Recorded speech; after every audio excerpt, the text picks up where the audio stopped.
Victime d'un nouveau rebondissement inattendu ce soir dans Ici tout commence, le couple Théo-Célia passionne les téléspectateurs depuis des semaines. Mais ce rapprochement était-il prévu de longue date par les scénaristes de la série de TF1? Nouveau drame à l'Institut Auguste Armand ce soir dans Ici tout commence sur TF1. Au terme d'une intrigue qui a connu de nombreux rebondissements, Célia, Rebecca Benammour, et Théo, Khaled Alouache, vont se retrouver et se réconcilier, avant d'être enfermés dans la chambre froide du doubla par Martha, Sarah Fitri, l'ex de Théo, qui ne supporte pas de les savoir ensemble. Pris au piège et en proie au froid, les deux tourtereaux vont s'avouer mutuellement leur amour, tout en ne sachant pas quel destin les attend et s'ils seront secourus à temps. Pourtant, tout porte à croire que ce cliffhanger choc connaîtra une issue plutôt heureuse, tant le couple formé par Célia et Théo s'est imposé comme l'une des nouvelles relations préférées des téléspectateurs.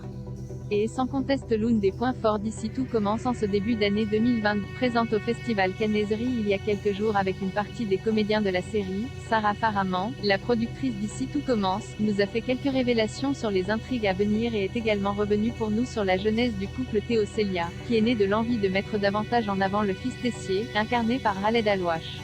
Pas du tout, répond Sarah Faraman lorsqu'on lui demande si le rapprochement inattendu entre Célia et Théo trottait dans la tête des scénaristes depuis longtemps. C'est venu un peu par hasard dans le bureau des auteurs. On réfléchissait à ces personnages-là et on se disait qu'est-ce qu'on pourrait écrire pour Théo? Parce que oui, il y a des fans de Théo au bureau, dont moi, rire.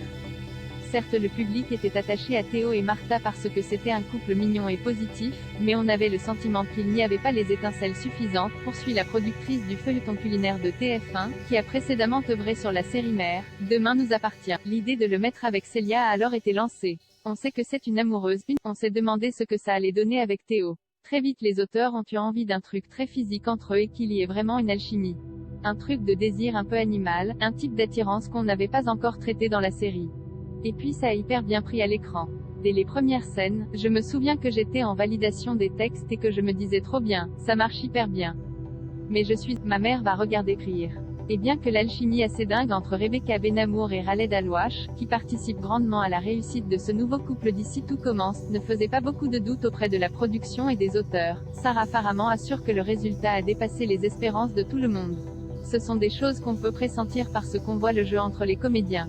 On savait que ces deux comédiens étaient très intenses, avec un jeu très animal. Donc on s'est dit qu'a priori ça pourrait matcher entre eux mais ça a vraiment dépassé nos espérances. Et les réactions des fans suite au premier baiser ont conforté les auteurs d'Ici tout commence dans leur volonté d'explorer à fond cette histoire d'amour naissante entre Célia et Théo. Le jour où notre community manageuse a mis en ligne sur Instagram le scoop où ils s'embrassent pour la première fois, on a eu 747 commentaires alors qu'en général on en a une centaine, conclut Sarah Faraman. Je l'ai montré à tout le monde. J'étais trop fière. Reste maintenant à savoir quels autres rebondissements attendent ce nouveau couple emblématique dans les prochains épisodes d'Ici tout commence. Et, connaissant le feuilleton quotidien de TF1, nous ne sommes certainement pas au bout de nos surprises.